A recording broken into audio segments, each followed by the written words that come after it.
చోరీ కేసులో కీలక సాక్షి అప్పటి TTD vigilance AVSO Y Satish Kumar మరణం పైన ఎన్నో సందేహాలు వ్యక్తమవుతున్నాయి. ప్రస్తుతం గుంతకల్లు రైల్వే స్టేషన్లో జీఆర్పీ సిఐగా పనిచేస్తున్నారు సతీష్ కుమార్. విధుల్లో ఉన్న ఆయన శుక్రవారం ఉదయం రైలు పట్టాలపై శవమై కనిపించడం సంచలనంగా మారిపోయింది.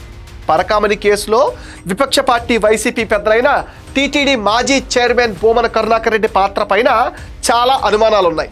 సతీష్ కుమార్ నోరు విప్పితే భూమనతో పాటు కీలక నేతలు జైలుకు వెళ్లే అవకాశం ఉందన్న ప్రచారం కూడా జరుగుతుంది. ఈ నేపథ్యంలో సతీష్ శవమై కనిపించడంతో అనేక అనుమానాలు కూడా ఇప్పుడు వ్యక్తం అవుతున్నాయి.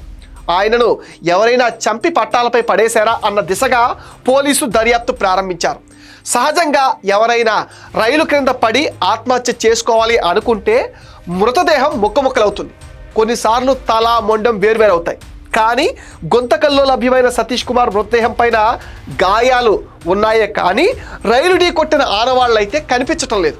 దీంతో ఆయనను ఎవరైనా మర్డర్ చేసి అనంతరం పట్టాలపైన పడేయాలని చూశారా అనే అనుమానాలు కూడా ఇప్పుడు వ్యక్తమవుతున్నాయి. రైలు పట్టాలపైన డెడ్ బాడీని పడేసే ప్రయత్నంలో ఏదో అలికిడి జరిగి పట్టాల పక్కనే డెడ్ బాడీని పడేసి ఉంటారని అనుమానిస్తున్నారు. ఈ కేసును పోలీసులు హత్య కేసుగా నమోదు చేసి దర్యాప్తు చేయాలని డిమాండ్లు అయితే గట్టిగా వినిపిస్తున్నాయి.